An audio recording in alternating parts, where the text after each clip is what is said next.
Domaine d'exception et famille d'exception. Pour ce nouveau numéro de Châteaux et Passions, je vous emmène dans le Médoc, chez Marie-Laure Lurton. Depuis 20 ans, elle dirige 3 des 11 domaines que son père Lucien a légués à ses 10 enfants. Autant dire que dans le Bordelais, il n'est pas rare de croiser le nom de Lurton au détour d'un château.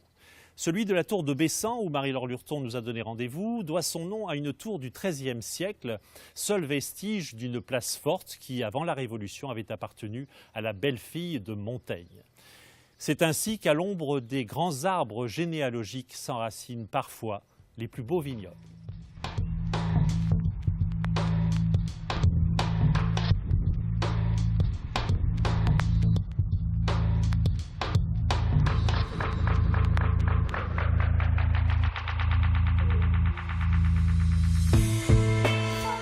Alors mes vignobles, c'est en fait 3 propriétés, on va dire indépendantes, puisque chacune d'entre elles a son vignoble et son lieu de production. Donc ici nous sommes à Villegeorges en appellation au Médoc, dans le petit village d'Avincent. On a 15 hectares de vignes. Ensuite, à 5 km à peu près d'ici, nous avons Duplessis en appellation Moulis. Donc là, on est sur un terroir qui est différent. On est sur un terroir argilo-calcaire, contrairement à ici, nous sommes sur des graves. Et puis à 5 km dans l'autre sens, en fait, plus au sud, on a la tour de Bessan, en appellation Margaux. Donc là, c'est le domaine qui a la superficie la plus importante. Aujourd'hui, on a 30 hectares en production, mais on a un potentiel de 40 hectares. En fait, mon père a pris sa retraite en 1992, enfin sa retraite. Il s'est retiré du moins de ses affaires viticoles et a fait ses partages. Donc, j'ai un certain nombre de frères et sœurs, puisque nous sommes 10. Donc il avait accumulé quand même un très beau patrimoine, puisqu'il avait 11 propriétés de valeurs assez différentes. Et donc il a fait 10 parts égales. Et moi-même, j'avais travaillé pendant quelques années avec lui, puisque j'ai passé mon diplôme d'œnologie en 1984. Et tout de suite, je suis allée travailler sur ses propriétés médocaines. Donc je me suis occupée à la fois de ces crus classés de Margaux et puis des 3 propriétés que j'ai pu acquérir en 1992. Donc j'avais cette chance par rapport à mes frères et sœurs de connaître parfaitement le terroir, chaque parcelle. Ces 3 propriétés m'ont demandé un gros investissement, mais que je ne regrette pas parce que je pense qu'aujourd'hui, je suis très satisfaite de ce qu'on a fait sur ces propriétés.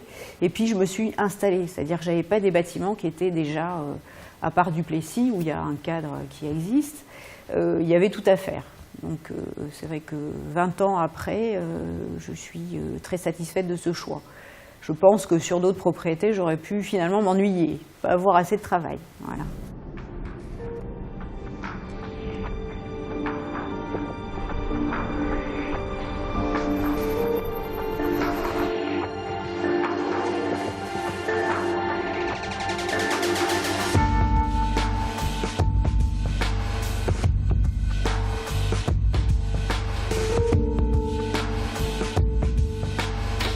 Alors on est à la tour de Bessan. C'est un lieu très particulier puisque nous avons réhabilité un bâtiment qui date de 1934, donc qui était en béton armé et qui devait servir à recevoir les télécommunications pour tout le Médoc. Donc c'est un bâtiment qui a été construit par l'État français mais qui n'a jamais été terminé. Et donc quand en 92 mon père m'a confié la tour de Bessan, je n'avais pas de lieu de production. Donc on a réhabilité ce bâtiment en 1999. De l'extérieur, on a l'impression que ce bâtiment est tout neuf. Et donc il faut pénétrer à l'intérieur du cuvier pour se rendre compte de l'architecture de 1934. Ce béton armé, finalement, nous a conditionnés pour finaliser le bâtiment. C'est pour ça qu'on a choisi de lui donner un aspect extrêmement contemporain. Ça nous a permis aussi de d'utiliser ce bâtiment à la fois au niveau technique mais au niveau de la communication, puisqu'il y a beaucoup de gens qui s'y sont intéressés par son aspect architectural. On était parmi les premiers dans le Médoc à faire ce genre de bâtiment, donc qui a choqué certaines personnes et qui a beaucoup plu à d'autres. Notamment, c'est vrai que nos visiteurs asiatiques adorent ce bâtiment. Il y a d'autres personnes qui n'adhèrent pas du tout parce qu'ils souhaitent découvrir un château. Donc c'est vrai que ça n'est pas un château à proprement parler, c'est un lieu de production.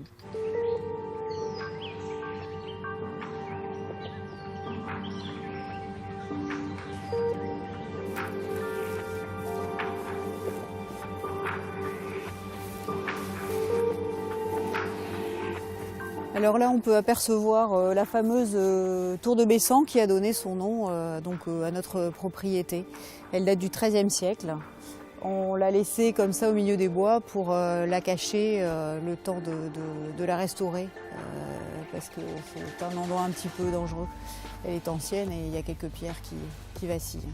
Alors le lien, c'est en fait mon père a racheté à la fois la tour et les parcelles viticoles, donc qui se trouvent juste à côté, qui font partie de l'entité d'aujourd'hui.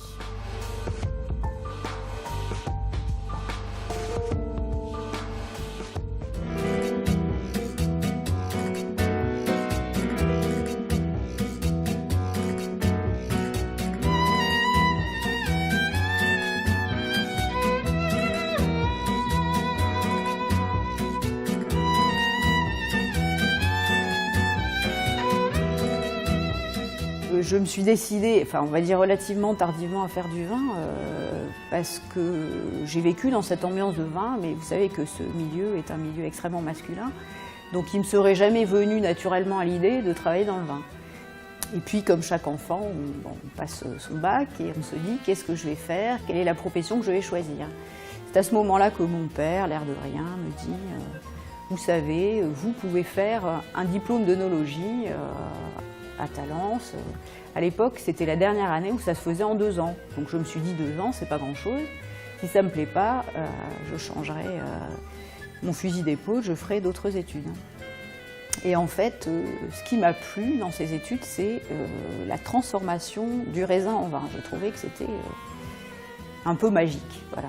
Il y avait quelque chose d'intéressant, de mystérieux, de créatif.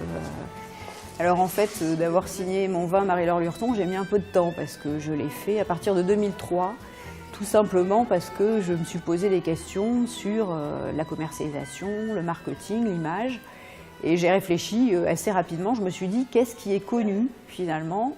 C'est mon nom, quoi, c'est tout, c'est Lurton. Donc il faut que je le mette partout. Donc effectivement, il est sur la capsule, il est sur l'étiquette, il est sur le site internet. Mais c'est vrai que ça m'a pris un peu de temps parce que quand vous faites l'acquisition de propriétés de votre famille, il faut du temps pour pour les posséder vous-même. C'est-à-dire que vous êtes au service des propriétés. Et puis au bout d'un moment, vous faites ces propriétés à votre idée. Vous mettez votre patte. Et je pense que j'avais besoin de ce temps-là pour signer mes vins. Et effectivement, je les signe aussi parce que j'ai eu une réflexion avec le designer avec qui on travaille sur tout ce qui est étiquette, image. Je lui ai expliqué comment je faisais mes vins et lui m'a dit vous êtes créatrice de vin. Et c'est vrai que j'ai cette démarche de faire des vins, puisque j'ai 3 propriétés, mais c'est des vins différents. Et j'y tiens beaucoup. C'est pas un même style de vin, c'est pas vinifié exactement de la même façon, puisque nous adaptons la vinification à chaque parcelle. Donc on fait du cousu main en fait.